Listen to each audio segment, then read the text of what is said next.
கர்த்தர் நல்லவர். ஹல்லேலூயா. ஆமென். எத்தனை பேர் சந்தோஷமா இருக்கீங்க இந்த காலை வேளையில? கொஞ்சம் சத்தமா ஹல்லேலூயா. ஆமென். இந்த நாளிலே நாம் பார்க்க போகிறதான இந்த செய்தி, நாம் அநேக ரகசியங்களை குறித்து நாம் பார்த்து கொண்டிருக்கிறோம். இதில் 6வது செய்தியாக இந்த நாளில் உங்களோடு பகிர்ந்து கொள்ள போகிறேன். பல ரகசியங்களை குறித்து ஒவ்வொரு வாரமும் பேசி வருகிறேன். ஒவ்வொரு ஆராதனையிலும் அதை பேசுகிற, ஒருவேளை நீங்கள் அதை மிஸ் பண்ணிட்டீங்க அப்படின்னா நீங்கள் யூடியூப்பில் தாராளமாக நீங்கள் அதை கேட்கலாம். இப்போது இன்னைக்கு நம்ம பார்க்க போகிறது வானங்கள் மற்றும் பூமியினுடைய புதிர், டீகோடிங் மிஸ்ட்ரீஸ், ரகசியங்களை அறிந்து கொள்ளுதல் என்கிறதான தலைப்பிலே நாம் ஒரு 5 வாரங்களாக பார்த்துட்ருக்கோம். இது 6வது வாரத்தில் வானங்களை குறித்தும் பூமியை குறித்தும் நாம் இந்த நாளிலே பார்க்க போகிறோம். வானமும் பூமியும் ரொம்ப நேர்த்தியாக தேவனால படைக்கப்பட்டதான அவருடைய கையின் கிரியையாக இருக்கிறது. ஹல்லேலூயா. அவர் தன்னுடைய வார்த்தையினால என்ன பண்ணாருங்களா? எல்லாவற்றையும் உருவாக்கினார், சிருஷ்டித்தார். தன்னுடைய வாயின் வார்த்தையிலே அப்படிப்பட்ட வல்லமை அவருக்கு இருந்தது. ஆகையினாலே அந்த வார்த்தை சொல்ல அது அப்படியே ஆனது, அப்படியே இருந்தது என்று சொல்லி பார்க்கிறோம். அது மாத்திரமல்ல, வானத்தையும் பூமியும் படைத்து வானங்களிலே அழகா இருக்கக்கூடிய சுடர்களையும் பூமியிலே அழகா இருக்கக்கூடியதான மரம் செடி கொடியிலிருந்து ஆரம்பிச்சு மிருக ஜீவன்கள் கடைசியா எல்லாவற்றையும் ஆண்டு கொள்வதற்காக மனிதனையும் என்ன பண்ணார்? அவரு உருவாக்கினார். இது தேவனுடைய சிருஷ்டிப்பு, அவருடைய அமைப்பிலே வந்ததான காரியங்கள். ஆனால் இந்த வானங்களையும் பூமியையும் குறித்து பார்க்கும் பொழுது நமக்கு ஒரு ஆச்சரியமான ஒரு காரியம் நமக்கு ஏற்படலாம். ஒருவேளை நீங்கள் அதை யோசிச்சிங்களான்னு தெரியல. நான் இதில் பயன்படுத்தியிருக்கிற வார்த்தையை நீங்கள் கவனிச்சிங்கன்னா, வானம் என்று நான் போடவில்லை, பன்மையிலே வானங்கள் என்று சொல்லியிருக்கிறேன். ஸோ அப்போ வானங்கள் அப்படின்னா என்ன அர்த்தம் அப்படின்னா, ஒன்றுக்கும் மேற்பட்டது இருக்கிறது என்று சொல்லி அர்த்தம். ஒருமையில் இப்போ பூமி பூமிகள் அப்படின்னு கிடையாது, ஒரே பூமி ஒன்று தான். ஸோ இதுல இருந்து நமக்கு தெளிவாக புரிகிறது, தேவன் அண்ட சராசரங்களை எல்லாவற்றையும் உருவாக்கின தேவன் ஒரே ஒரு பூமி தான் உருவாக்கினாரு. அந்த ஒரே பூமியில மனுஷன் வாழ்வதற்கு ஏற்ற ஒரு சூழ்நிலை என்ன பண்ணி கொடுத்தாரு? உருவாக்கி கொடுத்தார். இன்னைக்கு அறிவியல் வளர்ச்சியிலும் அநேக மனிதர்கள் சொல்லுகிற காரியமும் இல்லை அநேகருடைய சிந்தையில தோன்றுகிற காரியம் என்னன்னா, வேற்று கிரக வாசிகள் இருக்கிறாங்களா? இருக்கிறாங்கன்னு நிறைய பேர் சொல்றாங்க. இப்போ நாசா விஞ்ஞானிகள்லாம் வேற்று கிரக வாசிகள்லாம் இருக்கிறாங்கன்னு சொல்றதை நம்ம பார்க்கிறோம். இது மாதிரி நிறைய காரியங்கள் இருக்கிறது. ஸோ இப்போ இதெல்லாம் பார்க்கும்போது ரொம்ப ஆச்சரியமா இருக்குது. அவனுங்க என்ன சொல்றது உண்மையா? இப்போ பைபிள் சொல்றது உண்மையா இல்லை அவனுங்க சொல்றது உண்மையான்னு தெரியல. இன்ஃபேக்ட் வந்து மெக்சிகோவில் போன வாரத்தில் அவங்களுடைய காங்கிரஸ் மீட்டிங் நடந்தது, மெக்சிகோ தேசத்தில். அந்த காங்கிரஸ் மீட்டிங்கில் அவங்க எல்லாருக்கும் முன்பதாக ஏலியனுடைய எலும்பு கூட்டை வந்து அவங்க டிஸ்பிளே பண்ணாங்க. இப்போ இது எல்லாவற்றையும் பார்க்க பார்க்க மனிதனுக்கு என்ன நம்பிக்கை வரும் அப்படின்னா, தேவன் மேல இருக்கிற நம்பிக்கை குறைந்து விடும். எல்லாரும் என்ன பண்ண ஆரம்பிப்பாங்க? வேற்று கிரக வாசின்னு ஒருத்தன் இருக்கிறான், வேற்று கிரகத்திலிருந்து வாசிகள் வராங்க, ஏலியன்ஸ். அதுவும் நம்ம ஊருக்கெல்லாம் ஏலியன்ஸ் வரவே மாட்டேன்து. எல்லா ஏலியனும் அமெரிக்காவுக்கு தான் வருது, ஏன்னு தெரியல. சரி, இப்போ கவனிக்கணும். இப்போ இந்த மாதிரி பல காரியங்கள் பூமியிலே போய் கொண்டிருக்கிறது. ஆனால் தேவன் வந்து பார்த்தீங்கன்னா ஒரே பூமி தான் உருவாக்கினார். அந்த ஒரே பூமியில வாழக்கூடியதான தகுதியை உருவாக்கி, சூழ்நிலையை உருவாக்கி அதிலே மனிதனை வைத்தார். இன்னைக்கு நம்மளுடைய இஸ்ரோனுடைய பெரிய சாதனையின்படி சந்திராயன் என்ன பண்ணியிருக்கோம்? நம்முடைய தேசத்திலிருந்து சந்திரனுக்கு நம்ம அமைச்சிருக்கிறோம். இப்போ அமைச்சிருந்து தென் துருவத்தில் அது களம் இறங்கி இருக்கிறது. அங்கேருந்து என்ன பண்ண போகிறாங்க? என்னென்னலாம் பண்ண போகிறாங்க சொல்ல முடியாது. தண்ணி பத்தலான்னா மேபி மூணுலேருந்து நிலாவிலேருந்து பைப் போட்டு என்ன பண்ணுவாங்க நம்ம ஆட்கள். ஆமாம், ஏன்னா நம்ம ஆட்கள் தான் தெர்மோக்கோல் வச்சு வித்தையெல்லாம் பண்ண ஆட்களாச்சு. ஸோ அதனால் தண்ணி பத்தலைன்னா மேலே நிலாவிலிருந்து தண்ணி கொண்டு வரலான்னு யோசிக்கிறாங்களா என்னன்னு தெரியல. சரி, போகட்டும். இப்போது பல மாற்றங்கள் நடந்து கொண்டு இருக்குதுங்க. இதற்கு மத்தியில் வானங்களையும் பூமியையும் பார்க்கும் பொழுது நமக்கு ஒரு காரியம் அது பறைசாற்றுகிறது. வானங்கள் தேவனுடைய மகிமையை வெளிப்படுத்துகிறது, ஆகாய விரிவு அவருடைய துதியை சொல்லி வருகிறது. இப்போ அந்த வசனத்தை நம்ம வாசிச்சோம்னா நமக்கு தெளிவா புரியும். வாசிப்போம். சங்கீதம் 19வது அதிகாரம் 1-3 வசனங்கள். சங்கீதம் 19 1-3 வசனங்கள் வாசிப்போமா? பக்கம் சொல்லுங்க. 681. சேர்ந்து வாசிப்போம். வானங்கள் தேவனுடைய மகிமையை வெளிப்படுத்துகிறது, ஆகாய விரிவு அவருடைய கரங்களின் கிரியையை அறிவிக்கிறது. பகலுக்கு பகல் வார்த்தைகளை பொழிகிறது, இரவுக்கு இரவு அறிவை தெரிவிக்கிறது. அவைகளுக்கு பேச்சும் இல்லை, வார்த்தையும் இல்லை, அவைகளின் சத்தம் கேட்கப்படுவதும் இல்லை. போதும். இப்போ வானங்களை குறித்து நாம் பார்க்கிறோம். வானங்கள் அப்படி, அப்போ இங்கேயே நமக்கு தெளிவாக புரியுது வானங்கள் என்கிறதான ஒரு வார்த்தை. ஸோ வானங்கள்னா என்ன அர்த்தம்? ஒருமை கிடையாது, அது பன்மையில் இருக்குது. தேவனுடைய மகிமையை வெளிப்படுத்துகிறது, ஆகாய விரிவு அவருடைய கரங்களின் கிரியையை அறிவிக்கிறது. சரி, இப்போ இதற்கு நம்ம இந்த மிஸ்ட்ரி அப்படின்னாலே கொஞ்சம் எபிரேய வார்த்தைகள்லாம் நான் உங்களுக்கு சொல்லி கொடுத்துட்டு இருக்கிறேன். போன வாரத்தில் கூட ஒரு எபிரேய வார்த்தை நான் சொல்லி கொடுத்தேன். எத்தனை பேருக்கு ஞாபகம் இருக்குன்னு தெரியல. சரி, இந்த வாரத்தில் ஒரு டெலகிராம்ல இருந்து நான் டவுன்லோட். சரி, இப்போ இந்த 2 வார்த்தையை நம்ம கற்றுக்கொள்ள வேண்டும். எபிரேயத்தில் 2 வார்த்தைகள் இருக்கிறது. ஏன்னா நம்ம பைபிள் எந்த மொழியில் எழுதப்பட்டது? எந்த மொழியில் எழுதப்பட்டதுங்க? எபிரேய அரமாயிக் மொழியில் எழுதப்பட்டது. ஸோ அதனால கொஞ்சம் ஹீப்ரூவில் 2 வார்த்தையை நம்ம கற்றுக்கிறது தப்பில்லை. சரி, இப்போ வாசிப்போம். இப்போ இந்த வானங்கள் அப்படின்றதுக்கு ஆங்கிலத்தில் எபிரேயத்தில் என்ன வார்த்தை இருக்குன்னா ஷமாயிம். ஷமாயிம் அப்படின்னுங்கிறதான வார்த்தை பயன்படுத்தப்படுகிறது. அடுத்ததா பூமி அப்படின்றதுக்கு ஆரெட்ஸ் அப்படின்ற வார்த்தை பயன்படுத்தப்படுது. சரி, இதெல்லாம் நீங்க ஞாபகம்லாம் வச்சுக்க வேணாம். ஆனா நீங்க தெரிந்து கொள்ள வேண்டிய வார்த்தை என்ன அப்படின்னா, எபிரேய வழக்கத்தின்படி இம் அப்படின்னு ஒரு வார்த்தை முடிஞ்சதுன்னா அது பன்மையில் இருக்கக்கூடியது என்று சொல்லி அர்த்தம். நான் சொல்றது புரியுதுங்களா? நம்ம எல்லாருக்கும் இலக்கணம் எல்லாம் தமிழ் இலக்கணம் இருக்கு இல்லையா, இலக்கணத்துக்கு ஒரு சில ரூல்ஸ்லாம் இருக்கும் இல்லையா, அதே மாதிரி எபிரேய மொழியில இம் அப்படின்னு ஒரு வார்த்தை முடிஞ்சதுன்னா அது என்ன அர்த்தம்? பன்மையில் இருக்குது, ஒருமை கிடையாது, அது பன்மை, நிறைய இருக்குதுன்னு அர்த்தம். இப்போ இந்த வானங்கள் அப்படின்றது எபிரேய பதத்துல ஷமாயிம் என்றும், பூமி அப்படின்றது ஆரெட்ஸ் அப்படிங்கிற வார்த்தையினாலும் பயன்படுத்தப்பட்டிருக்கிறது. இந்த இம் அப்படின்றது என்னன்னு போட்டிருக்கேன் பாருங்க, பன்மையிலே இருக்கிறது. ஓகே, இப்போ நல்லா கவனிக்கணும். இப்போ இந்த இம் அப்படின்றது பன்மை அப்படின்னு சொல்லி சொன்னேன். ஆனா இந்த ஷமாயிம் மற்றும் ஆரெட்ஸ், அதாவது வானங்களும் பூமியும் வெறுமனே பன்மை ஒருமை அப்படின்றத வெளிப்படுத்துவது மாத்திரமல்லாமல் அவை வேறொரு காரியத்தையும் நமக்கு காண்பிக்கிறதா இருக்கிறது. என்ன அப்படின்னா, ஆரெட்ஸ் என்கிறதான வார்த்தை வெறும் பூமி என்கிறதான அர்த்தத்தை மாத்திரம் குறிக்காமல் அது தனிப்பட்ட விதத்திலே தனியா இருக்கக்கூடிய ஒரு காரியத்தை, அதாவது ஒரு பொருளை, இப்போ ஒருத்தர் தனியா வராரு அப்படின்னா அப்ப அந்த என்ன வார்த்தையை பயன்படுத்துவாங்க? ஆரெட்ஸ்ன்ற வார்த்தையை பூமிக்கும் பயன்படுத்துவாங்க, ஒருத்தர் தனியா வராருன்றதுக்கும் என்ன பண்ணுவாங்க? பயன்படுத்துவாங்க. அதே மாதிரி ஷமாயிம் என்கிறதான வார்த்தையை வானங்களுக்கும் பயன்படுத்துவாங்க, 4 பேர் சேர்ந்து வராங்க, வருகிறார்கள் அப்படின்றதுக்கும் என்ன பண்ணுவாங்க? அந்த வார்த்தையை பயன்படுத்துவாங்க. போன வாரத்தில் நான் சொன்னேன், மிட்பார் டபார் அப்படின்னு 2 வார்த்தையை நான் சொன்னேன். ஞாபகம் இருக்கான்னு தெரியல உங்களுக்கு. இப்போ அதே மாதிரி தான் அது நடைமுறையில பலவிதமான அர்த்தங்கள் அதுக்கு இருந்தது. அதே மாதிரி தான் இங்கேயும் ஷமாயிம் ஆரெட்ஸ் அப்படின்றதுக்கு 2 விதமான அர்த்தங்கள் இருக்கிறத நம்ம பார்க்கிறோம். ஸோ இதன்படி பார்க்கும் பொழுது இந்த ஆரெட்ஸ், அதாவது தன்மை, அதாவது ஒருமையில் இருக்கக்கூடியதான அந்த பூமியில காணப்படக்கூடிய காரியங்கள், இவை அளவுக்கு உட்பட்டதாக இருக்கிறது. எப்படி இருக்குதுங்களா? அளவுக்கு உட்பட்டது. எது? பூமியில இருக்கக்கூடிய காரியங்கள் ஆரெட்ஸ் என்று சொல்லப்படுகிற பூமியில இருப்பதும் பூமிக்குரியவைகளும் அளவுக்கு உட்பட்டவைகள். அதனாலதான் அதை என்னன்னு சொல்றோம்? ஒருமையில சொல்றோம். ஆனா ஷமாயிம் அப்படின்னா என்ன அர்த்தம்? வானங்கள்னு சொன்னேன். அதே மாதிரி அதுக்கு இன்னொரு அர்த்தம் என்னது? பன்மையை குறிக்குது. அப்ப ஷமாயிம் அப்படின்றதுல நம்ம எதை புரிஞ்சுக்கிறோம்னா, வானங்கள்ல ஒருமை கிடையாது, பன்மை, நிறைய காரியங்கள் இருக்கிறது. அப்படின்னா என்ன அர்த்தம்? பூமியிலே நீங்க பார்க்கக்கூடியவைகள் ரொம்ப சிறியதும், வானங்களிலே நீங்கள் பார்க்கக்கூடியவைகள் அளவற்றதுமாக இருக்கிறது. நான் சொல்றது புரியுதா?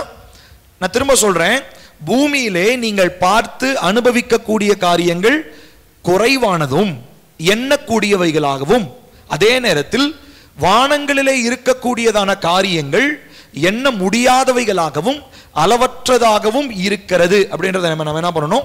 புரிந்து வைத்துக் கொள்ள வேண்டும். நான் சொல்றது புரியுதுங்களா? சோ வானம் எப்படி இருக்குதுங்க?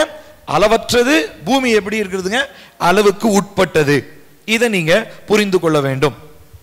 அடுத்ததா நம்ம பார்க்க வேண்டிய, புரிந்து கொள்ள வேண்டிய இன்னொரு காரியம் என்ன அப்படின்னா, நம்ம என்னதான் பூமியினுடைய ஆசீர்வாதங்கள், மேன்மைகளை நமக்கு சொந்தமானதாக நாம் வாங்கி கொண்டாலும், பூமிக்குரிய காரியங்களை நமக்கு சொந்தமானதாக நாம் எடுத்துக்கொண்டாலும், நம்ம மொத்த உலகத்தையும் உங்க கையில நீங்க சம்பாதிச்ச சம்பாத்தியத்துல மொத்த உலகத்தையும் வாங்கினாலும் அதெல்லாம் என்ன பண்ண, எப்படிப்பட்டவைகள் தான்?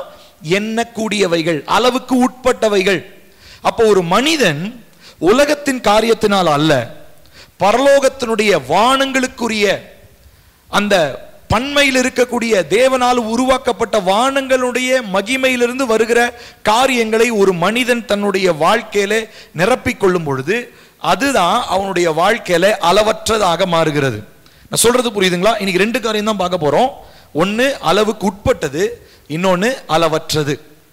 நம்ம எல்லாருக்குமே நன்மை வேணும், நம்ம எல்லாருக்குமே சந்தோஷம் வேணும், நம்ம எல்லாருக்குமே நிறைவு வேண்டும்.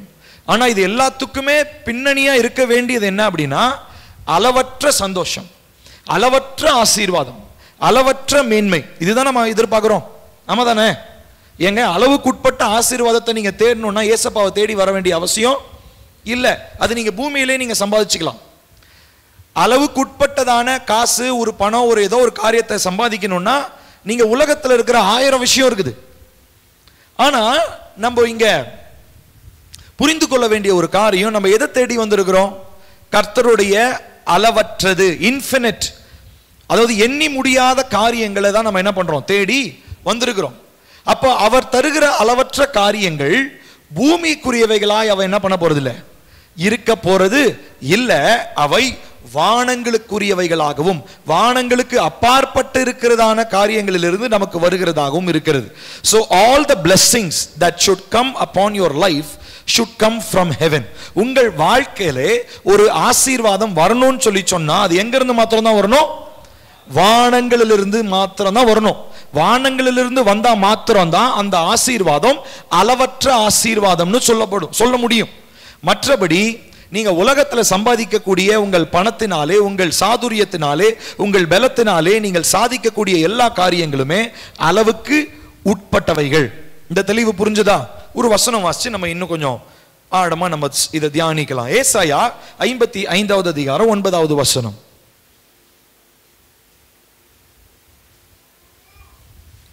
ஏசாயா 55:9 பக்கம் சொல்லுங்க. 861 862. யாரும் ஒருத்தர் சொன்னீங்கன்னா போதும், எல்லாரும் சொன்னீங்கன்னா எனக்கு கேட்கல. ஏசாயா 55:9 சேர்ந்து வாசிப்போம். பூமியை பார்க்கிலும் வானங்கள் எப்படி, எங்க எல்லாம் எடுத்துட்டீங்களா இல்லையா? சேர்ந்து வாசிக்கலாம்னு சொன்னேன். பூமியை பார்க்கிலும் வானங்கள் எப்படி உயர்ந்திருக்கிறதோ அப்படியே உங்கள் வழிகளை பார்க்கிலும் என் வழிகளும், உங்கள் நினைவுகளை பார்க்கிலும் என் நினைவுகளும் உயர்ந்திருக்கிறது. இப்போ கர்த்தர் சொல்றாரு, பூமியை காட்டிலும் வானங்கள் எவ்வளவு உயர்ந்திருக்கிறதோ. உயர்ந்திருக்கிறதா நம்ம என்ன நினைச்சுக்கிறோம்னா, பிசிக்கலா இருக்கக்கூடிய ஹைட்னு நினைச்சுக்கிறோம். இங்கேக்கும் வானத்துக்கும் ஏணி வச்சு இல்ல ஒரு பெரிய ஸ்கேல் வச்சு அளந்து பார்க்கிற அந்த ஹைட், அந்த உயரம் கிடையாது. உயர்ந்து இருப்பதுன்னா என்ன அர்த்தம்னா, உலகத்தில் இருக்கக்கூடிய எதையுமே பரலோகத்தில் இருக்கக்கூடிய காரியங்களோடு நீ என்ன பண்ண முடியாது, ஒப்பிடவே முடியாது. உலகத்தில் இருக்கக்கூடிய நன்மைகள், உலகத்தில் நீ சம்பாதிக்கக்கூடிய சம்பாத்தியம், உனக்கு கிடைக்கக்கூடிய சமாதானம், சந்தோஷம் எதுவுமே பரலோகத்திலிருந்து வருகிற அந்த காரியத்தினாலே அது நிறைவுபடுத்த முடியாது, அதை ஒப்பிட்டு கூட பார்க்க முடியாது. அதனாலதான் கர்த்தர் சொல்றாரு, பூமியை பார்க்கிலும் வானங்கள் எவ்வளவு உயர்ந்திருக்கிறதோ. இந்த வானங்கள் அப்படின்னும் போது எபிரேய பைபிள்ல என்னன்னு போட்டிருக்குது, ஷமாயிம். இந்த வார்த்தை போட்டிருக்கு இல்லைங்களா, ஷமாயிம் என்கிற வார்த்தை. சோ அப்போ வானங்கள் என்பது வெறுமனே 3 வானம் நம்ம பைபிள்ல போட்டிருக்கு. 3 வானங்கள் இருக்குது. இது தெரியுமா? 3 வானங்கள் இருக்கிறது. முதல் வானம் என்னது? நம்ம பார்க்கறதான காக்கா, குருவி, ஃப்ளைட் பறக்கிறது எல்லாமே. அடுத்து 2வது வானம்னு ஒன்று இருக்குது, அது அவுட்டர் ஸ்பேஸ்ன்னு சொல்றோம். அங்கதான் இப்ப நம்ம சேட்டிலைட் அதெல்லாம் இப்ப சுத்திக்கிட்டு இருக்கு, கோள்கள் எல்லாம் சுத்தி கொண்டு இருக்கிறது. அங்கதான் இப்போ வானமண்டல வல்லமைகள் என்ன பண்ணிட்டு இருக்குது, செயல்பட்டு கொண்டு இருக்குது. அதை தாண்டி 3வது ஒரு வானம் இருக்கிறது. அந்த வானம் தான் ஹெவன், பரலோகம் என்று சொல்லுகிறோம். இந்த பரலோகத்திற்கு மாம்சத்தில் சென்ற மனிதன் ஒருவரும் இல்லை, ஆவிக்குட்பட்டு அப்போஸ்தலனாகிய பவுல் போயிருக்கிறதாக அவர் சொல்றார். அதுவும் அவர் போனதா சொல்றார், வேற ஒரு மனிதரை போல அவர் சொல்றார். ஸோ அப்போ நம்ம பைபிள்ல 3 ஹெவன்ஸ் நமக்கு பார்க்குறோம். முதல் வானம், இரண்டாம் வானம், மூன்றாம் வானம். இப்போ எல்லா ஆசீர்வாதங்களும் நன்மைகளும் பரலோகத்துக்குரியவைகளாய் இருக்கும் பொழுது பூமியில ஒருமையில, அதாவது அழிவுக்குரிய எண்ணிக்கைக்கு உட்பட்ட பகுதியிலே வாழ்கிறதான நம்போ இப்ப எல்லா காரியத்துக்கும் நம்ம இப்ப எங்க நோக்கி பார்க்கணுமா? வானங்களை, ஆசீர்வாதத்திற்கும் ஆசீர்வாதத்திற்கும் சமாதானம் எல்லாவற்றிற்கும் ஊற்றும் காரணமாய் இருக்கிற வானங்களை நம்ம நோக்கி பார்க்கணும். ஏன்னா கர்த்தருடைய வார்த்தை சொல்லுது, பூமியை பார்க்கிலும் வானங்கள் எவ்வளவு உயர்வாய் இருக்கிறதோ. உயர்வான என்ன அர்த்தம்? இந்த உயரம் கிடையாது, அளவற்றதாய், எண்ணிக்கைக்கு அடங்காததாய், புரிந்து கொள்ள முடியாததாய் இருக்கிறதோ அந்த மாதிரி என்ன சொல்றாரு? உங்கள் வழிகளை பார்க்கிலும் என் வழிகளும், உங்கள் நினைவுகளை பார்க்கிலும் என் நினைவுகளும் உயர்ந்திருக்கிறது. ஏன்னா அவர் அங்கதான் சிங்காசனத்துல வீற்றிருக்கிறார். அவருடைய சிங்காசனம் பரலோகத்துல தான் இருக்குது. அந்த சிங்காசனத்துல இருந்து அவர் என்ன பண்றாரு? ஆளுகை செய்கிறார். அவருக்கு வலது பார்சத்திலே ஆண்டவராகிய இயேசு கிறிஸ்து என்ன பண்றார்? நமக்காக பரிந்து பேசி கொண்டிருக்கிறார். இல்லைங்க, எனக்கு இதெல்லாம் நம்பிக்கை கிடையாதுங்க.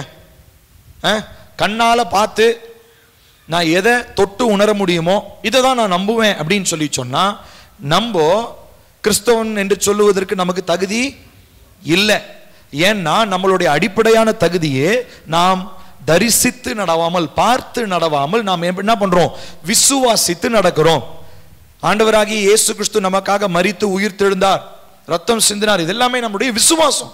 நம்ம லிட்டரலா போய் கண்ணால பார்க்கல, ஆனா நம்ம என்ன பண்றோம்? நம்புறோம், அதை விசுவாசிக்கிறோம். அப்போ இதே போலதான் வானங்களில் இருக்கிறதான நன்மைகள் எனக்கு உண்டாகி இருக்கிறது, எனக்காக தேவன் ஏற்படுத்தி வைத்திருக்கிறார் என்பதை நம்ம என்ன பண்ணணுங்க? நாம் விசுவாசிக்க வேண்டும், நாம் நம்ப வேண்டும். அப்போ இந்த பூமியில இருக்கக்கூடிய காரியங்கள் ரொம்ப அளவுக்கு உட்பட்டதாகவும், உங்களால சீக்கிரமாக ஒரு காரியத்தை என்ன பண்ண முடியும்னா சுதந்திரித்துக் கொள்ள முடியும். உதாரணத்திற்கு நம்ம பைபிளே ஒரு மனுஷன் இருக்கிறார், அவர் பேர் சாலமோன். அவருக்கு இருந்ததான செல்வாக்கை போல பூமியில எவருக்குமே கிடையாது. இன்ஃபேக்ட் ஜீசஸே சொல்றாரு, அவரை போல ஒருவரும் இருந்ததும் இல்லை, பூமியில இருக்க போறதும் இல்லை. அப்ப இனிமேலும் ஒரு பெரிய ஒரு பணக்காரன் வந்தா கூட, இப்ப இருக்கிற பெரிய பில்கேட்ஸா இருந்தாலும் சரி, எலான் மஸ்கா இருந்தாலும் சரி, அவங்க யாரும் சாலமோனுக்கு ஒப்பிடப்படுகிறவர்கள் அல்ல. ஏன்னா அவ்வளோ பெரிய பணக்காரர் அவரு. அவருடைய ராஜ்ய பாரத்தினுடைய டைம்ல வெள்ளி இருக்கு இல்லைங்களா, வெள்ளிலாம் அவங்க ரோட்ல கல்லு மாதிரி கிடக்கும், கொட்டி வச்சிருப்பாங்களாம். யோசிச்சு பாருங்க, வெள்ளியை அவங்க என்ன பண்ணிருக்காங்க? ரோட்ல குப்பை மாதிரி கல்லு மாதிரி கொட்டி வச்சிருந்தாங்க. அந்த அளவுக்கு சம்பத்து, ஐஸ்வர்யம். இப்போ அவரை பத்தி சொல்லும் போது அவர் கடைசி என்ன சொல்றாருன்னா, இது எல்லாவற்றையும் ஆண்டு அனுபவிச்சுட்டு அந்த மனுஷன் சொல்றாரு, எல்லாம் மாயைப்பா, இதெல்லாம் ரொம்ப வேஸ்ட், எல்லாம் அழிஞ்சிரும். கடைசியா அவர் சொல்லுவாரு பிரசங்கில 12வது அதிகாரம் கடைசி வசனத்துல, கர்த்தருக்கு பயந்து அவருடைய கற்பனைகளை கைக்கொள், எல்லார் மேலும் விழுந்த கடமை இதுவே அப்படின்னு சொல்லி முடிப்பார். அப்போ எல்லாவற்றையும் ஆண்டு அனுபவித்த சாலமோன், பூமியில் இருக்கக்கூடிய எல்லா சம்பத்தையும் அனுபவிச்ச சாலமோன், அவரை மாதிரி இன்பத்தை அனுபவித்தவர்கள் ஒருவரும் இல்லை. அவர் பாத்தீங்கன்னா, நீங்க பிரசங்கில கவனிச்சு பாத்தீங்கன்னா சொல்லி என்னென்னலாம் பண்ணார். அவருடைய என்டர்டெயின்மெண்ட்டுக்காக மியூசிஷியன்ஸை கூப்பிட்டாராம், நடிகர்களை கூப்பிட்டாராம். அதுக்கப்புறம் பெண் ஆசையில கிட்டத்தட்ட 1000 பேரை என்ன பண்ணியிருக்கிறாரு. அவரை மாதிரி உலகத்துல யாரும் கல்யாணம் பண்ணியிருக்க மாட்டாங்க. இந்த மாதிரி எல்லாம் அவருக்கு என்னென்னலாம் மனசுக்கு தோணுச்சோ உலகத்துல எல்லாவற்றையும் சாதித்தவர். இப்படிப்பட்ட மனுஷன் கடைசியா சொல்றாரு, இல்லைங்க அதெல்லாம் ஒண்ணுமே இல்லை, அதெல்லாம் வேஸ்ட் அப்படின்ற மாதிரி சொல்றாரு. ரீசன் என்ன அப்படின்னா, சாலமோனுக்கு தெளிவா புரிஞ்சிருச்சு, இந்த பூமியில இருக்கக்கூடிய ஆர்ட்ஸ், அதாவது இந்த பூமியில இருக்கக்கூடிய காரியங்கள் எல்லாமே எண்ணிக்கைக்கு உட்பட்டவைகளும் அளவுக்கு உட்பட்டவைகளும் உங்களாலே சீக்கிரத்துல அடைந்து விடக்கூடிய ஒரு காரியமாக இருக்கிறது. அப்ப அதை அடைந்து விட்ட முடிவிலே உங்களுக்கு ஒரு அதிருப்தி ஏற்படுகிறது, உங்களுடைய இருதயம் சோர்வடைந்து விடுகிறது. சே இவ்வளவுதானா? ரொம்ப சிம்பிளா நம்ம எக்ஸாம்பிள்ல இருந்து சொல்றேன். கல்யாணம் ஆகிறதுக்கு முன்னாடி வரைக்கும் சே எப்படா கல்யாணம் ஆகுன்னு இருக்கும். ஆமாவா? கல்யாணம் ஆனதுக்கு அப்புறம் ஒரு வருஷம் கழிச்சு கேளுங்க, அட போப்பா, இதே மாதிரிதான் எல்லா சூழ்நிலையும், இதே மாதிரிதான். ஒண்ணும் இல்லை, இப்ப இங்க இருக்கிற வரைக்கும் நமக்கு ஒரு எண்ணம், இந்தியா. இப்போ வெளிநாட்டுக்கு போறவங்களாம் யோசிச்சு பாருங்களேன். இப்போ நம்ம இங்கிருந்து எல்லாம் வெளிநாட்டுக்கு போகணும் ஆசையா இருப்பாங்க. வெளிநாட்டுக்கு போனவன்னா நீங்க கேட்டு பாருங்களேன், அப்போ சொல்ல வர போப்பா இந்தியாவே பெட்டர்னு தோணுதுப்பா அப்படின்னுவாங்க. ஏன்னா எப்பொழுதுமே பூமியில நம்ம வாழக்கூடிய இந்த எல்லா டெரிட்டரிஸ், எல்லைகள் எங்க போனாலும் எல்லா இடத்துலையும் நமக்கு ஒரு மைண்ட் செட் வந்துடும். என்ன தெரியுமா? இக்கரைக்கு அக்கறை பச்சை. இந்த மைண்ட் செட் வந்து எல்லாருக்குமே இருக்கும், எல்லாத்துலயும் இருக்கும். ஆனா நீங்க சொல்ல முடியாத ஒரு விஷயம், இக்கரைக்கு அக்கறை பச்சைன்னு சொல்ல முடியாத ஒரே விஷயம் என்னன்னா, மேல இருக்கிறதான வானங்கள் மாத்திரம் தான். ஏன்னா இது வரைக்கும் எந்த மனுஷனும் அதை போய் என்ன பண்ணது இல்ல, எக்ஸ்ப்ளோர் பண்ணது இல்ல. எக்ஸ்ப்ளோர் பண்ணவர் ஒருத்தர் தான். அவர் யாரு? ஜீசஸ்க்கு மாத்திரம் தான் வானம் எப்படி இருக்கும், பரலோகம் எப்படி இருக்கும்னு தெரியும். அவர் தான் பூமிக்கு கீழே இறங்கி வந்து, வானங்களை விட்டு பூமிக்கு வந்து, வானங்கள் எப்படிப்பட்டதா இருக்கிறது, அதனுடைய மகத்துவம் எப்படி இருக்கிறதுன்னு சொல்லி நமக்கு என்ன பண்ணியிருக்கிறாரு? சுவிசேஷங்கள்ல கற்றுக் கொடுத்திருக்கிறார். அப்போ அவருடைய வார்த்தையை கேட்டு நம்ம நடக்கலாம். இல்ல சாலமோன் மாதிரி எல்லாவற்றையும் ஆண்டு அனுபவிக்கணும், எனக்கு காசு வேணும், பதவி வேணும், அந்தஸ்து வேணும், பொருள் வேணும், எல்லாவற்றையும் நான் நினைச்ச ஒண்ணு நான் சாதிக்கணும் அப்படின்னு இருந்தீங்கன்னா வாழ்க்கையினுடைய முடிவில் சொல்லுவீங்க, ஐயோ எல்லாத்தையும் அனுபவிச்சனே, ஆனா தேவனுக்கு நான் என்ன பண்ணல, கீழ்ப்படியிலே, தேவனுடைய சித்தத்தை செய்யலையே. இப்போ கண்ணுக்கு முன்னாடியே நியாய தீர்ப்பு நாள்ல அவ்வளோ பெரிய ஒரு பரலோகம் உங்க முன்னாடி இருக்கும். கண்ணு முன்னாடியே ஆண்டவர் என்ன பண்ணுவார் தெரியுமா? இங்க வர்றதுக்கு உனக்கு அனுமதி இல்லை, கிளம்பி ஓடிரு, உனக்காகவும் ஆமா உன்னுடைய முதலாளி ஆகிய யாரு பிசாசுக்கு நீ கீழ்ப்படிஞ்ச இல்லையா, அவன் இடத்துக்கு ஓடிரு அப்படின்றவர். இப்ப பாருங்க, நம்மளுடைய வாழ்க்கை எதை பொறுத்துதான் இருக்கு தெரியுமா? நம்மளுடைய பார்வை, நம்முடைய எண்ணம், நோக்கம் எல்லாம் மேல வானங்கள் மேல இருக்கிறதா இல்ல பூமி மேல இருக்கிறதா பொறுத்துதான் நம்முடைய நியாய தீர்ப்பு நாள்ல நமக்கு ஜட்ஜ்மெண்ட் வரப்போகுது. தீர்ப்பு அது பொறுத்து தான் வரும். உங்கள் கண்கள் வானங்களை நோக்கி இருக்கிறதா, உங்கள் கண்கள் பூமியை பார்த்திருக்கிறதா? இந்த கேள்வியை நான் இந்த நாள்ல உங்க முன்னாடி நான் வைக்கிறேன். இப்போ இந்த பூமியை பொறுத்த வரைக்கும், அதாவது இந்த ஒருமையில இருக்கக்கூடிய இந்த பூமியில அதாவது அனுபவிக்கக்கூடிய, சம்பாதிக்கக்கூடிய இந்த காரியங்கள் மேல நம்முடைய வாழ்க்கை பற்றுதலா இருக்கும் பொழுது நம்முடைய வாழ்க்கை வந்து ஒரு வரையறைக்கு உட்பட்ட ஒரு வாழ்க்கையா போயிடும். Limited life. நம்மளுடைய வாழ்க்கை எப்படி இருக்குமா? வரையறைக்கு உட்பட்டது, ஒரு வட்டத்தை போட்டு அதுக்குள்ள இருக்கிற மாதிரி. ஆனா ஜீசஸ் இந்த பூமிக்கு வரும்போது அவர் வாக்கு பண்ணினார், வெறும் ஜீவனில் என்ன சொல்றாரு? நித்திய ஜீவனை நான் உங்களுக்கு தருகிறேன். அப்ப என்ன அர்த்தம்? வரையறை இல்லாத ஒரு வாழ்க்கை. அந்த வாழ்க்கைக்கு வந்து ஒரு லிமிட்டே கிடையாது. காலாகாலமா வாழலாம். 1000 வருஷம் இல்ல, 1,00,000 வருஷம் இல்ல, 10 கோடி வருஷம் இல்ல, அளவே கிடையாது. மனிதனுடைய மூளையினாலே சிந்திக்க முடியாத ஒரு வாழ்க்கைய வாக்கு பண்ணினவர் தான் யாரு? ஆண்டவராகிய இயேசு கிறிஸ்து. அப்போ நம்ம வாழ்க்கை வெறுமனே உலக பிரகாரமான காரியங்களிலே நம்முடைய வாழ்க்கை இருக்கும் பொழுது நம்மளுடைய லைஃப் வந்து ஒரு நெருக்கமான ஒரு லிமிட்டேஷன்ஸ்குள்ள இருக்கும். நம்மளால ஒரு குறிப்பிட்ட எல்லையை தாண்டி போக முடியாது. நம்மளால ஒரு குறிப்பிட்ட எல்லையை தாண்டி நமக்கு ஆசீர்வாதம் வர முடியாது. காரணம் என்ன? நம்முடைய கவனம் எல்லாம் முழுக்க முழுக்க எங்க இருக்கு தெரியுமா? உலகத்தின் காரியத்தின் மேலே இருக்கிறது. அப்போ நம்ம செய்ய வேண்டிய ஒரு காரியம், நம்முடைய இருதயத்தை நல்லா கவனிக்கணும். நம்முடைய இருதயத்தை உலகத்திற்கான காரியங்களிலிருந்து நம்முடைய இருதயத்துல ஃபர்ஸ்ட் நமக்கு ஒரு விடுதலை வேண்டும். நம்முடைய இருதயத்துல உலகத்திற்குரிய காரியங்கள் என்ன ஒட்டிக்கிட்டு இருக்குது அப்படின்றத பார்த்து நம்ம அதை நம்முடைய இருதயத்தை விட்டு என்ன பண்ணணும்? தூக்கி வெளியே போடணும். இதுக்கு நீங்க ஆயத்தமா இல்லைன்னு சொல்லி சொன்னா, நீங்க வாரம் வாரம் சர்ச்சுக்கு வந்தாலும் சரி, காணிக்க கொடுத்தாலும் சரி, உபவாசம் பண்ணாலும் சரி, மன்றாட்டு ஜெபம் பண்ணாலும் சரி, பரலோகத்தினுடைய அந்த அன்லிமிட்டெட் லைஃப், அளவற்ற ஒரு வாழ்க்கையை உங்களால் என்ன பண்ண முடியாது? அனுபவிக்க முடியாது. சரி, அப்ப அடுத்த கேள்வி நமக்கு வருது. இப்ப இந்த அளவற்ற வாழ்க்கையை பூமியில நம்ம அனுபவிக்க முடியுமா? முடியும். அளவற்ற வாழ்க்கைன்றது பரலோகத்துல மாத்திரம் கிடையாது, பூமியில மாத்திரம் தான் இருக்குது. பூமியிலையும் இருக்குது. அப்போ பூமியில இருக்கும் போது என்னவா இருக்குதுன்னா, அது ஸ்பிரிச்சுவல் ரெல்ம்ல இருக்குது. அவ்வளவுதான். நம்ம மாம்ச கண்களினாலே பார்க்கக்கூடிய பிசிக்கல் ரெல்ம்ல அந்த அளவற்ற வாழ்க்கை கிடையாது. ஆனா இந்த அளவற்ற வாழ்க்கை எங்க இருக்குது? ஆவிக்குரிய ரீதியிலே பார்க்கப்படுகிறது. இப்போ ஒருவேளை இட்டர்னல் லைஃப இங்க பூமியில நமக்கு கிடைச்சிருச்சுன்னா நமக்கு யாருக்குமே சாவே வராது. ஏங்க, ஆதாமும் ஏவாளும் ஏதேன் தோட்டத்தில் இருந்தாங்களா? தேவன் 2 மரத்தை வச்சாரா? ஒரு மரம் பேர் என்னது? நன்மை தீமை அறியத்தக்க கனிகளை கொடுக்கிற மரம். இன்னொரு மரம் பேர் என்னது? என்னதுங்க? ஜீவ விருட்சம்னு இருக்கு. ஜீவ விருட்சம் என்ன அர்த்தம்? அதை சாப்பிட்டா சாவே கிடையாது. பாருங்க, பிசாசும் தந்திரமா என்ன, எந்த எந்த மரத்துடைய கனியை சாப்பிட சொல்றான்? நன்மை தீமை அறியத்தக்க மரத்தினுடைய கனியை. ஒருவேளை ஆதாம் ஏவாள் அதை சாப்பிட்டு இருந்தாங்கன்னா அவங்களுக்கு என்ன கிடையாது? சாவே. நான் சொல்றது புரியுதுங்களா? சாவே அவங்களுக்கு கிடையாது. இப்போ இந்த ரெண்டு மரங்களையும் கர்த்தர் எங்க தெரியுமா வச்சிருக்கிறாரா? திரும்ப பரலோகத்தில் இருக்கு. வெளிப்படுத்தின விசேஷம் பார்க்கிறோம். ஜீவ விருட்சம் மேல இருக்குது. ஆண்டவர் இங்கிருந்து அந்த மரத்தை எடுத்துட்டு போய் மேல வச்சுட்டாரு போல, ஹெவன்ல. வெளிப்படுத்தின விசேஷத்துல இருக்குது. சரி, இப்ப கவனிங்க. இப்போ உள்ள போன உடனே, பரலோகத்துக்கு போன உடனே உங்களுக்கு வெல்கம் ட்ரிங்க் இருக்கும். வெல்கம் ட்ரிங்க், வெல்கம் ஃப்ரூட் என்ன தெரியுமா? ஜீவ விருட்சத்துல இருந்து ஆண்டவர் உங்களுக்கு பறிச்சு அந்த கனியை உங்களுக்கு கொடுப்பார். நம்ம பரலோகத்துக்கு போன உடனே முதல்ல சாப்பிட்றது அந்த பழத்தை தான் சாப்பிடுவோம். உண்மை, இதுதான் உண்மை. கர்த்தர் நமக்காக தான் அதை எங்க வச்சிருக்கிறாரு? பரலோகத்துல வச்சிருக்கிறார். சரி, ஓகே. அப்போ இது எல்லாமே வானங்கள்ல நடக்கிறது.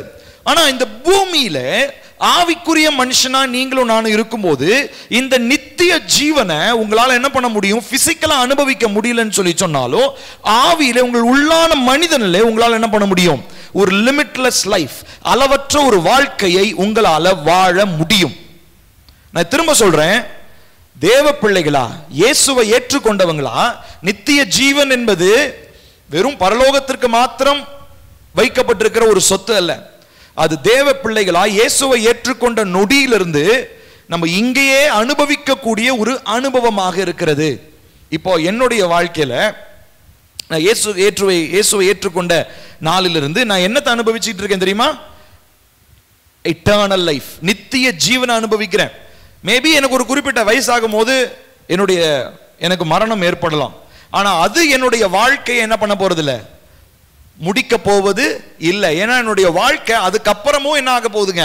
கண்டினியூ, தொடர்ந்து இருக்க போகிறது. அப்ப என்னுடைய வாழ்க்கையில நான் புரிந்து கொள்ள வேண்டிய ஒரு காரியம், நான் உலக பிரகாரமான லிமிட்டேஷன்ஸை என் இருதயத்துக்குள்ள வச்சுக்கும் போது நான் அளவில்லாத அந்த நித்திய காரியத்தை என்ன பண்ணிடுறேன்? நான் உதாசீனப்படுத்தினவனாக இருக்கிறேன்.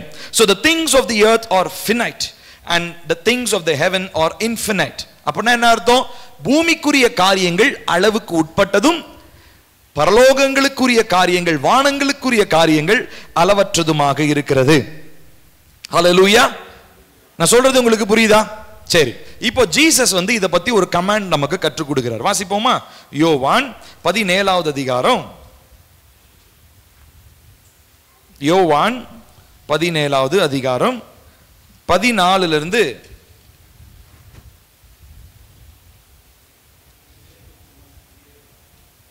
Page number 153.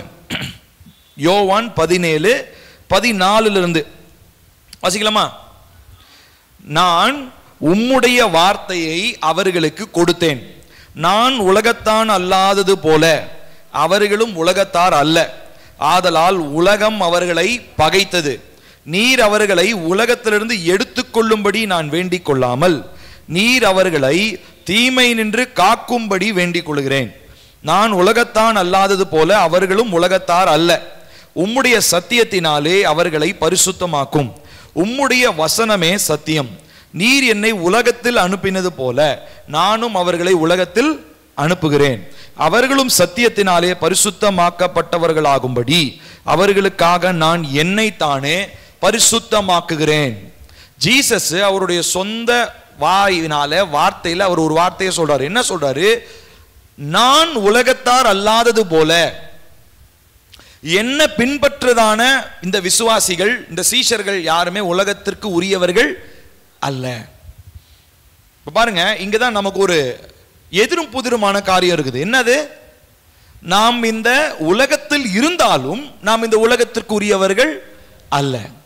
திரும்ப சொல்றேன், எல்லாரும் உங்க நெஞ்சு மேல கை வச்சு சொல்லுங்க. நான் இந்த உலகத்தில் இருந்தாலும் நான் உலகத்திற்கு உரியவன் அல்ல. அப்படின்னா என்ன அர்த்தம்? உரியவன் என்ன அர்த்தம்? சொந்தம் பாராட்டுறது. இந்த உலகம் என்ன பண்ண முடியாது? சொந்தம் பாராட்ட முடியாது. ஆனா நிறைய நேரம் மாத்தி நடக்குது.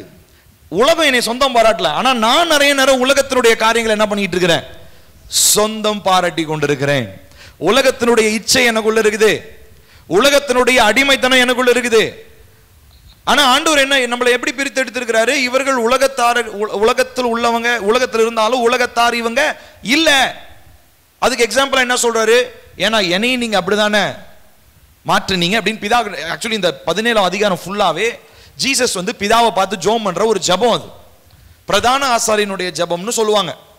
அவர் இந்த பூமியில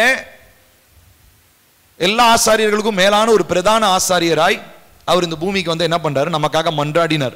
நமக்காக மன்றாடின ஒரு ஜெபத்தினுடைய ஒரு பாட்டை தான் இப்ப நம்ம வாசிக்கிறோம். அவர் சொல்றாரு, நீங்க என்ன என்ன பண்றீங்க? பிதாவை பார்த்து என்ன சொல்றாரு? நீங்க என்னையே இந்த உலகத்தான் அல்லாததான் நீங்க என்னை பார்க்கிற மாதிரியே என்ன பின்பற்றுகிற இவங்களும் எப்படி உலகத்தார் இவங்க அல்ல. பாருங்க, அடுத்தது அவர் சொல்றாரு, நீர் அவர்களை உலகத்திலிருந்து எடுத்துக்கொள்ளும்படி, 15ஆம் வசனம், உலகத்திலிருந்து எடுத்துக்கொள்ளும்படி நான் வேண்டிக் கொள்ளாமல் நீர் அவர்களை தீமை நின்று காக்கும்படி வேண்டிக் கொள்ளுகிறேன். அப்படின்னா என்ன அர்த்தம்? இந்த முழு உலகமும் அளவுக்குட்பட்டதுமாய் இருக்கிறது, அதே நேரத்தில் தீமை நிறைந்ததாகவும் இருக்கிறது. ஏனென்று சொன்னால் இந்த உலகம் யாருடைய கையில் இருக்கு? இப்போ பிசாசனுடைய கையில் இருக்குது. அவனுக்கு பேர் என்னன்னா இந்த உலகத்தினுடைய இப்பிரபஞ்சத்தின் அதிபதி.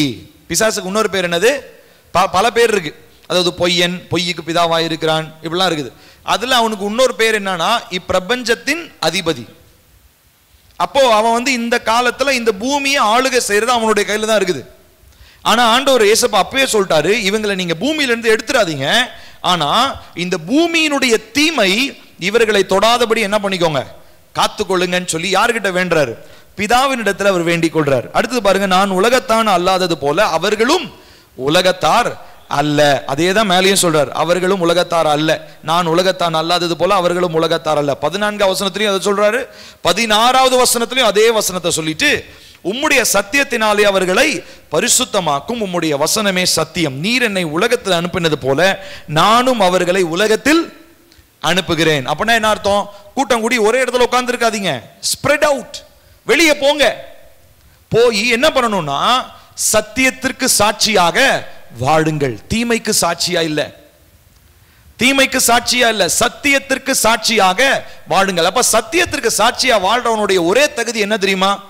அவன் பூமிக்குரிய அளவுக்குட்பட்ட காரியங்களை தன்னுடைய இருதயத்திலிருந்து தூக்கி போட்டுட்டு வானங்கள், ஷமாயிம், வானங்கள் இருக்கக்கூடியதான அளவற்ற எண்ணிக்கைக்கு உட்படாத தேவனுடைய கரத்திலிருந்து வருகிற காரியங்களினாலே தன்னுடைய இருதயத்தை நிரப்பிக் கொள்ளுகிறவன். இப்ப நம்மளுடைய அடையாளம் அதுவாதான் மாறணும். என்னன்னா, உலகம் என்னுடைய இருதயத்தை நிரப்ப கூடாது, உலகத்தின் மேலே என்னுடைய கண்கள் இருக்க கூடாது, என்னுடைய கண்கள் வானங்களை பார்த்திருக்க வேண்டும். தம்பி பிரவீன் சங்கீதத்தினுடைய இத விளக்கத்தை கொடுக்கும் போது ஒரு வசனம், சங்கீதம் 123 2வது வசனத்துல நம்ம வாசிக்கிறோம் இல்லையா? வேலைக்காரருடைய கண்கள் எஜமான்களுடைய கண்களை நோக்கி இருக்குமா போல, வேலைக்காரிகளுடைய கண்கள் எஜமாட்டிகளுடைய கரங்களை நோக்கி இருக்குமா போல, நாங்க என்ன பண்ண போறோம்? உங்களையே நாங்கள் நோக்கி கொண்டிருப்போம். இப்போ அவர் நமக்குள்ளதான் இருக்கிறார், ஆவியானவர் இங்கதான் இருக்கிறார். ஆனா நம்மளுடைய பார்வை எங்க இருக்கணுமா தெரியுமா? வானங்களில் இருக்கணும். ஏன்னா அங்க இருந்து தான் நமக்கு எல்லாமே வந்திருக்குது. Everything comes from the heaven. இப்ப திரும்ப நான் எங்க தான் போறோம்? அங்கதான் போறோம். இங்க தற்காலிகமாக ஒரு கூடார வாசிகளாக நம்ம இருக்கிறோம். நம்ம நிரந்தரமா டென்ட் போட்டு இங்க உட்கார்றதுக்காக, நம்ம நிரந்தரமா வீடு கட்டி உட்கார்றதுக்காக வரல, தற்காலிகமாக கூடாரத்திலே நாம் வசித்து கொண்டிருக்கிறோம். நம்முடைய வாழ்க்கை நித்தியத்தோட கம்பேர் பண்ணும்போது நம்ம வாழக்கூடிய 80 வருஷமோ 70 வருஷமோ 60 வருஷமோ அது ரொம்ப சொற்ப காலமாக இருக்கிறது. ஆனா நம்ம என்ன பண்ணிடுறோம்? நம்மளுடைய வாழ்க்கை, இந்த உலகம் நம்மளை எப்படிப்பட்ட ஒரு மாயைக்குள்ள வச்சிருச்சு தெரியுமா? இது எல்லாத்தையும் அனுபவிக்கணும், அங்க போகணும், இங்க போகணும். இப்ப பாத்தீங்கன்னா வாலிப பிள்ளைங்கிட்ட நான் நிறைய பேசுற வாய்ப்பு எனக்கு கிடைக்கும். நிறைய வாலிப தம்பி தங்கச்சி பேசுவாங்க. நேற்று கூட ஒரு அருமையான ஒரு பொண்ணு ஃபோன் பண்ணியிருந்தா, நாமக்கல்ல இருந்து.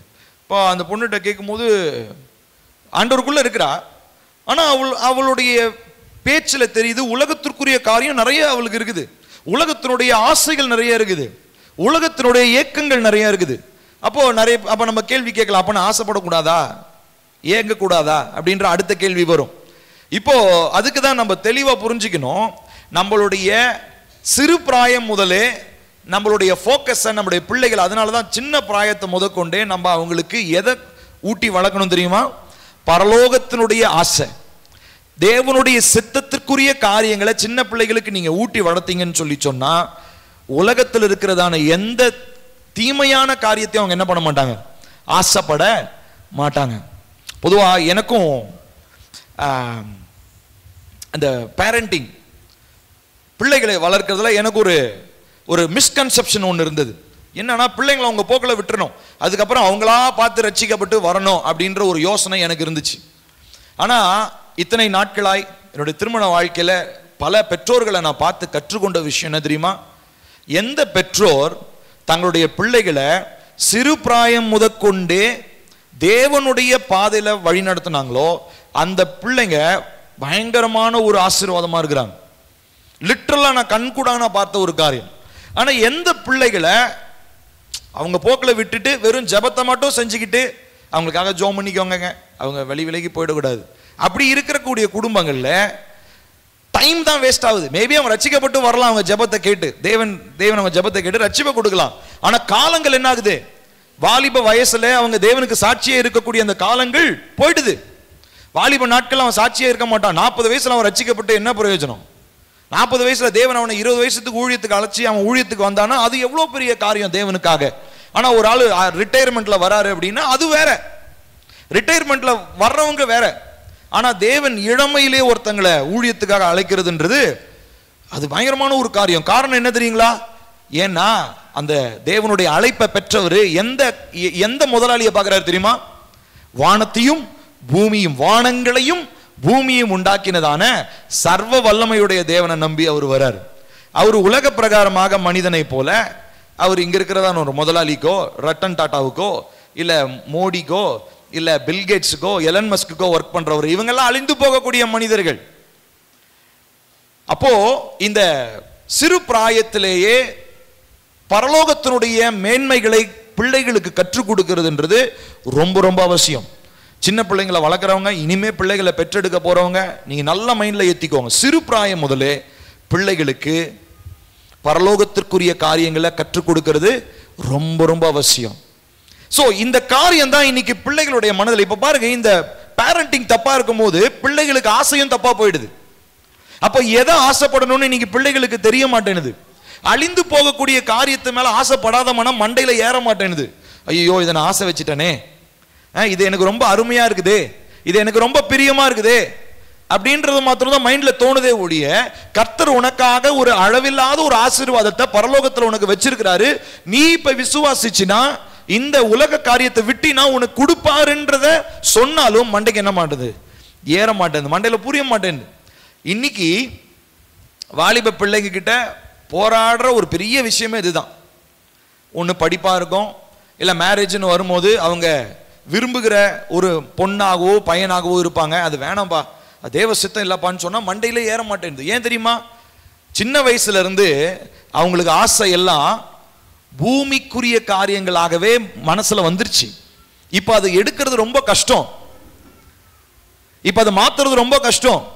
அதனாலதான் சிறு பிராயம் முதற்கொண்டே பிள்ளைகளை என்ன பண்ணணுமா, தேவனுக்கேற்ற பரலோகத்திற்கு அடுத்த காரியங்களை நம்ம என்ன பண்ணணும், அவங்கள கற்றுக் கொடுக்கணும். பரலோகத்திற்கு அடுத்த காரியங்களை நம்ம அவங்களுக்கு சொல்லி கொடுக்க வேண்டியது அவசியமாக இருக்கிறது. ஆண்டவராக இயேசு கிறிஸ்து இந்த உலகத்தில் இருக்கும் போது அதுதான் சொல்றார், உம்முடைய சத்தியத்தினாலே அவர்களை பரிசுத்தமாக்கும். பாருங்க 18ஆம் வசனம், நீர் என்னை உலகத்தில் அனுப்பினது போல நானும் அவர்களை உலகத்தில் அனுப்புகிறேன், அவர்களும் சத்தியத்தினாலே பரிசுத்தமாக்கப்பட்டவர்களாகும்படி அவர்களுக்காக நான் என்னைத்தானே பரிசுத்தமாக்குகிறேன்.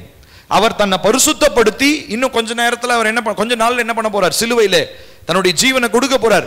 அதை பத்தி தான் அவர் சொல்றார், என்னை நானே நான் பரிசுத்தமாக்கி கொண்டு என்ன பண்றேன், என்னை இவர்களுக்காக நான் பலியாக கொடுக்கிறேன். என்னுடைய பலியினாலே இவர்கள் என்ன பண்ணப்படுறாங்க, பரிசுத்தமாக்கப்படுறாங்க. அதுதான் ஜீசஸோட பிரேயர். சோ இயேசு தன்னுடைய சீஷர்களுக்கும் தன்னை நம்புகிறவர்களுக்கும் தெளிவாய் போதித்த ஒரு போதனை என்னவென்றால், நல்லா கவனிக்கணும், பூமிக்குரிய காரியங்களை நீங்கள் பார்ப்பீர்கள் என்று சொன்னால் அவை அளவுக்குட்பட்டவைகள், அவை ரொம்ப சொற்பமானவைகள். அவைகளை நீங்க அப்படியே ஆண்டு கொண்டு நீங்க அனுபவிக்கணும்னு நினைச்சாலும் அதனுடைய முடிவிலே உங்களுக்கு வெறுமை காத்திருக்கிறது, அதனுடைய முடிவிலே மரண வழிகள் காத்திருக்கிறது. ஆனால் அவருடைய வார்த்தையின்படி வானங்களிலிருந்து வருகிற, பரலோகத்திலிருந்து வருகிற மேன்மையை நாம் புரிந்து கொள்ளும் பொழுது, அந்த விசுவாசத்தினாலே, ஆவியின் கண்களினாலே பரலோகத்தில் இருக்கக்கூடிய காரியங்களை நம்ம பார்க்க ஆரம்பிக்கும் போது, உலகத்தினுடைய எந்த காரியமும் நம்மளை என்ன பண்ண போறது இல்லை, திருப்தி செய்ய போறது இல்லை. என்னுடைய ஏக்கமெல்லாம் என்னவா தெரியுமா இருக்கும்? பரலோகத்திற்குரிய காரியம், தேவன் எனக்காக செய்து வைத்திருக்கிற காரியம். ஆனா இன்னைக்கு பிரச்சனை என்னன்னா, எல்லாருக்குமே உலக பிரகாரமான ஏக்கம் எல்லாத்துக்கிட்டையும் இருக்கும். இப்போ போய் ஒருத்தங்கிட்ட நான் கேட்டேன்னு வச்சுக்கோங்களேன், எங்க உங்களுக்கு என்னங்க அப்படின்னா, எங்கப்பா காசு வரணும், இல்லை அது நடக்கணும், இல்லை இது நடக்கணும், ஏதோ ஒன்று இதுதான் சொல்லுவாங்க.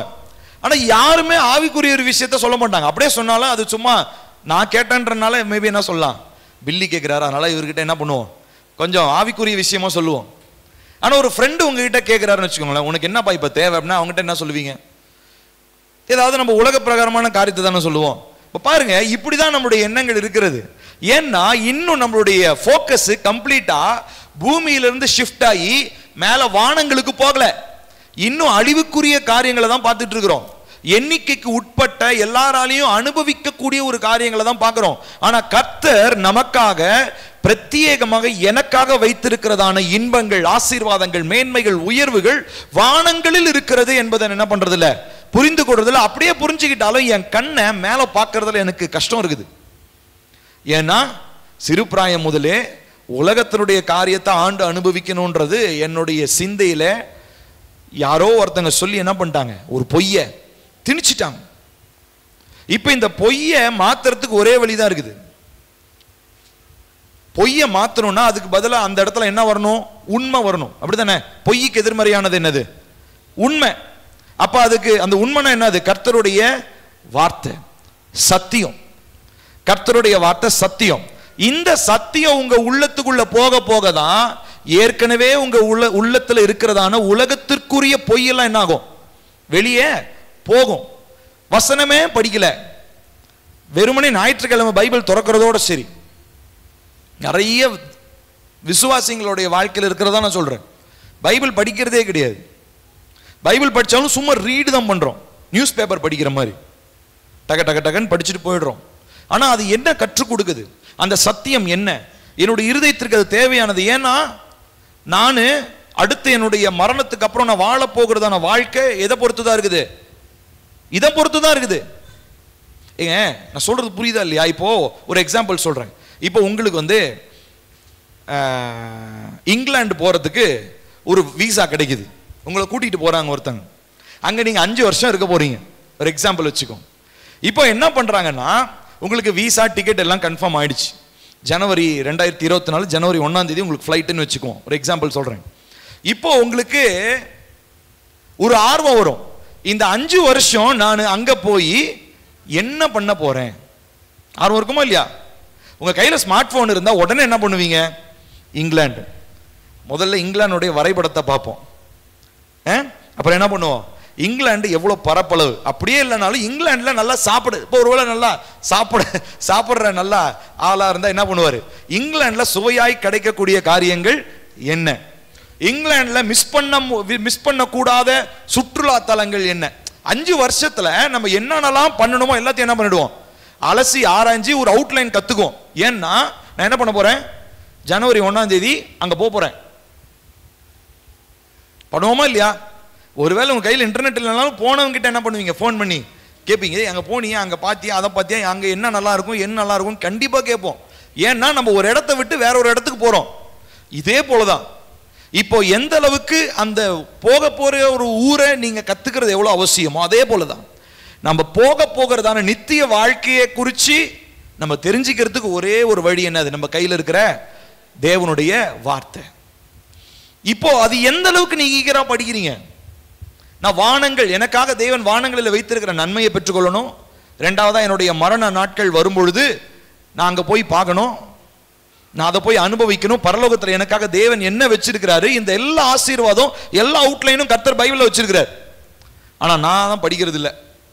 யாராவது சொன்னாங்கன்னா அப்படியே நல்லா காது கொடுத்து ஊன்னு தலையாட்டி மண்டையாட்டிட்டு போயிடுறது. அதுவும் போகும்போதே பாதி வழியிலேயே மறந்து போயிடும். அப்போ நம்முடைய இருதயத்துல ஆவிக்குரிய பரலோகத்திற்குரிய காரியங்களை நம்முடைய இருதயத்துல நாம் நிரப்பிக் கொள்ளும் பொழுது அவை எப்படிப்பட்டவைகளா இருக்குதுங்களா? நித்தியமானவைகளாய் இருக்கு. அவற்றுக்கு அழிவு இல்லை. அந்த காரியங்கள் அளவுக்குட்பட்டவைகள் அல்ல, அளவில்லாதது. ஆனா நம்ம என்ன தெரியுமா பண்றோம்? உலகத்தினுடைய காரியத்தை இருதயத்தில் நிரப்பிக்கொண்டு இதுல அளவில்லாத காரியம் ஏதாவது இருக்கான்னு தேடிட்டு இருக்கோம். இந்த மொபைல் ரீசார்ஜ் பண்ணும்போது எல்லாருக்கும் இப்போ அன்லிமிட்டெட் டேட்டா தான் வேணும். கரெக்டா? 1.5 ஜிபிலாம் பத்த மாட்டேது நமக்கு, இல்லையா?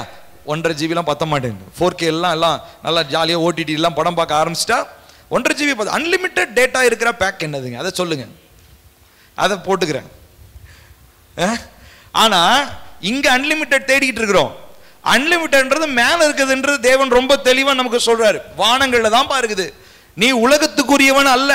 நீ உலகத்துக்குரியவனா இருந்து கொண்டு நீங்க எல்லா காரியங்களையும் நீ ஆண்டு அனுபவிக்கணும்னா அதனுடைய முடிவிலே வெறுமையாய் கையை பிசைஞ்சுக்கிட்டு ஐயோ என்ன பண்ணதுன்னு தெரியலையே, ஏசப்பா சொன்னாரே நான் கேட்கலையேன்னு நிர்கதியா நிக்க வேண்டிய நிலை ஒரு நாள் வரும். ஆனா அதுக்கு முன்னாடி இப்பவே தேவ பிள்ளைகளா நம்மளுடைய போக்கஸை பூமியில அளவுக்கு உட்பட்டு அழிவுக்குரிய காரியங்களை பார்க்கறத விட்டுட்டு வானங்களை உருவாக்கின தேவன், அந்த வானங்களை தாண்டி எனக்காக அவர் வைத்திருக்கிறதான மகத்துவமான ஆசீர்வாதங்களை பார்த்து அதை நோக்கி பார்த்து அதற்காக ஏங்குகிற ஒரு இருதயம் உடையவர்களா நம்ம மாறணும்ன்றதுதான் கர்த்தருடைய விருப்பமாக இருக்கிறது. ஷமாயிம் அப்படின்னு என்ன அர்த்தம் சொன்னாங்க? வானங்கள். வானங்கள் அளவில்லாதது. அதே போல கர்த்தருடைய ஆசீர்வாதமும் வானங்களிலிருந்து வருகிறதும் எப்படி இருக்குதுங்க? அளவில்லாததாக இருக்கிறது. அந்த அளவில்லாததா இருக்கிறத குறித்து பவுல் ஒரு சின்ன கிளிம்ஸ் ஒன்று கொடுக்கிறார். என்னென்னலாம் இருக்க போகுது அப்படின்னு சொல்லி அதை குறித்து ஒரு அவுட்லைன் படிச்சுட்டு நம்ம முடிக்க போகிறோம். பிலிப்பியர் 4வது அதிகாரம் 8 to 9 வசனங்கள்.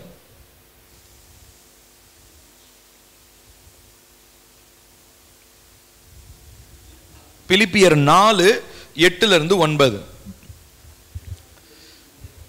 273 எடுத்துக்கோங்க. எல்லாம் பைபிள் எடுத்துக்கோங்க, வாசிக்கலாமா சேர்ந்து? கடைசியாக சகோதரரே, உண்மை உள்ளவைகள் எவைகளோ, ஒழுக்கம் உள்ளவைகள் எவைகளோ, நீதி உள்ளவைகள் எவைகளோ, கற்புள்ளவைகள் எவைகளோ, அன்புள்ளவைகள் எவைகளோ, நற்கீர்த்தி உள்ளவைகள் எவைகளோ, புண்ணியம் எதுவோ, புகழ் எதுவோ, அவைகளே சிந்தித்துக் கொண்டிருங்கள். நீங்கள் என்னிடத்தில் கற்றும் அடைந்தும் கேட்டும் கண்டும் இருக்கிறவைகள் எவைகளோ அவைகளே செய்யுங்கள். அப்பொழுது சமாதானத்தின் தேவன் உங்களோடு இருப்பார். இப்போ பவுல் சொல்றாரு, இந்த பரலோகத்திலிருந்து வரக்கூடிய காரியங்களை அவுட்லைனாவே இவர் சொல்லிட்டாரு.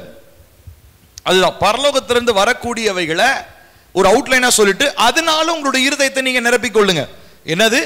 உண்மை உள்ளவைகள், ஒழுக்கம் உள்ளவைகள், நீதி உள்ளவைகள், கற்புள்ளவைகள், அன்புள்ளவைகள், நற்கீர்த்தி உள்ளவைகள், புண்ணியங்கள், புகழ். இது உங்களுடைய சிந்தையில் இருக்கணும். காரணம், உங்க சிந்தை இப்ப எப்படிப்பட்ட சிந்தையா இருக்கணும் தெரியுமா?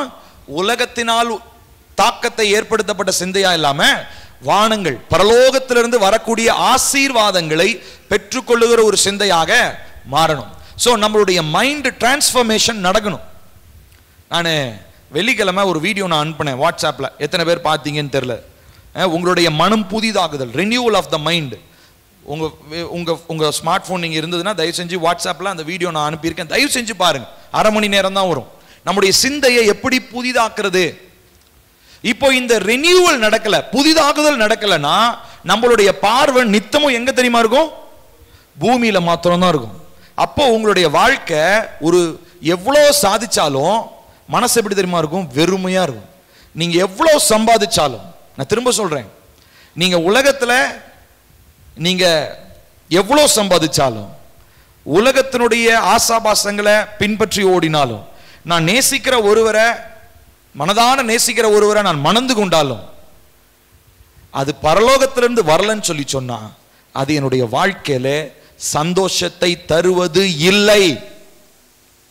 ஹல்லேலூயா.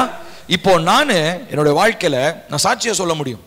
என்னுடைய வாழ்க்கையில திருமணத்துல நானும் ரொம்ப ரொம்ப டிஸ்ட்ராக்ட் ஆனேன், யாரை தெரிந்தெடுக்கிறது அப்படின்னு சொல்லி. அப்போ என்னுடைய திருமண வாழ்க்கைக்கு கர்த்தர் இவர்களை தான் ஏற்படுத்தினார் அப்படின்றத நான் புரிஞ்சிட்டு அதை செய்யறதுக்கு கொஞ்சம் கடினமா இருந்துச்சு, நான் செஞ்சேன். ஆனா இப்போ நான் திரும்பி பார்க்கும் பொழுது என்னுடைய வாழ்க்கையில நான் தேவனுக்கு நான் நன்றி சொல்றேன். காரணம் என்ன தெரியுமா? அந்த டைம்ல என்னுடைய மைண்ட்ல ஒரு புதிதாகுதல் நடந்துச்சு. அந்த டைம்ல கர்த்தர் என்னுடைய சிந்தையை மாற்றினார். அந்த டைம்ல என்னுடைய ஃபோக்கஸ் மாறுனுச்சு.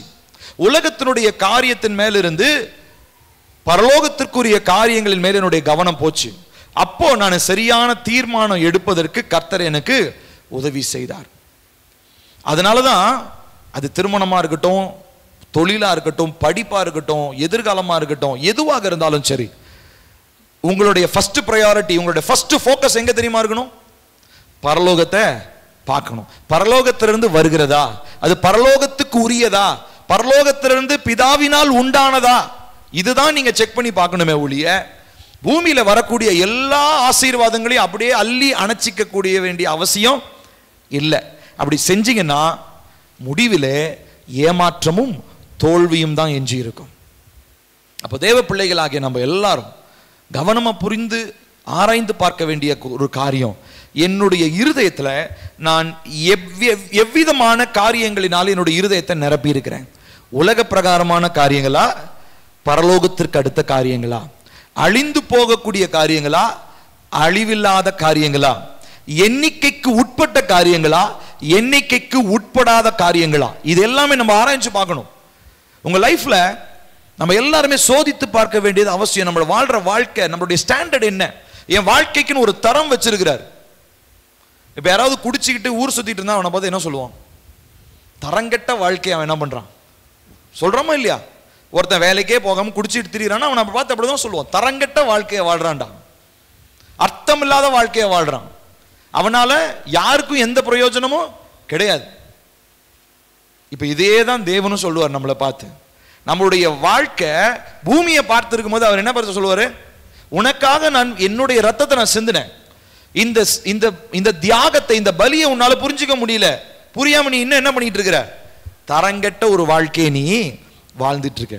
ஆனா உங்க கண்கள் மேல பரலோகத்தில் இருக்கக்கூடிய நன்மைகளையும் ஆசீர்வாதங்களையும் பார்க்கும் என்று சொன்னால் கர்த்தருடைய இருதயம் மகிழும், அவர் சந்தோஷப்படுவார்.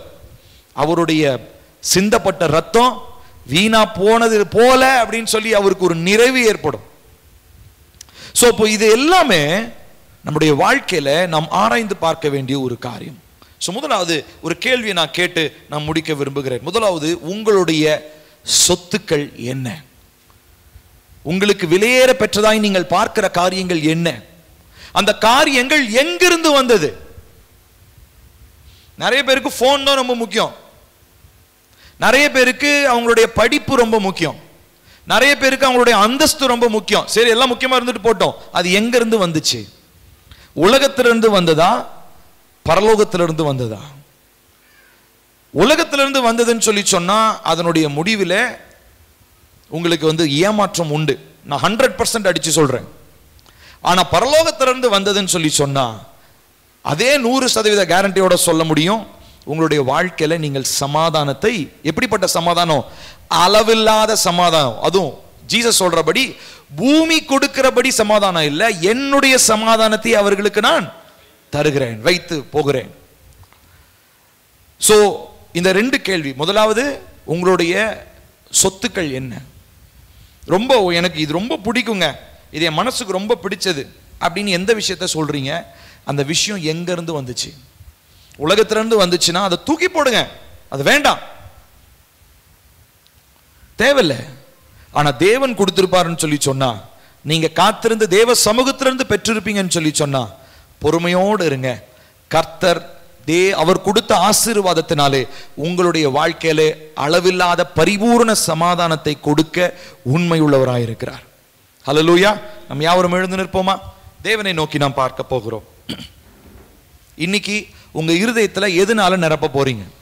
உலக பிரகாரமான காரியங்கள் நிரம்பி இருந்துச்சுன்னா அதெல்லாம் தூக்கி போடுங்க. இன்னைக்கு ஆண்டவரை பார்த்து சொல்லுங்க, ஆண்டவரே, உலக பிரகாரமான காரியங்கள் என்னுடைய வாழ்க்கையில வேண்டாம், அது எல்லாமே அளவுக்குட்பட்டது, அழிவுள்ளது.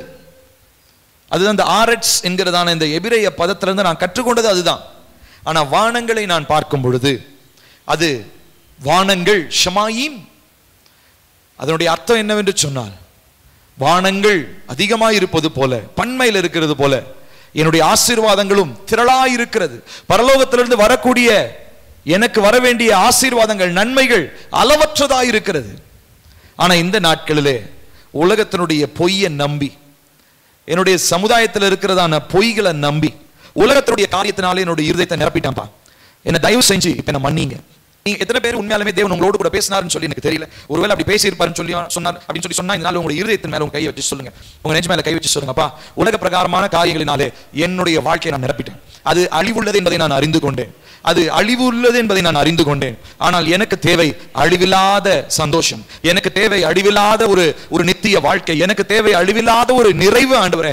அது உங்க வானங்கள் உங்கள் பரலோகத்திலிருந்து தான் வருது என்பதை நான் அறிந்து கொண்டேன். நீர் எனக்காக பரலோகத்திலிருந்து நன்மையான காரியங்களை, பூரணமான ஈவுகளை எங்களுக்காக தர வல்லமையுடைய தேவனாய் இருக்கிறீங்க.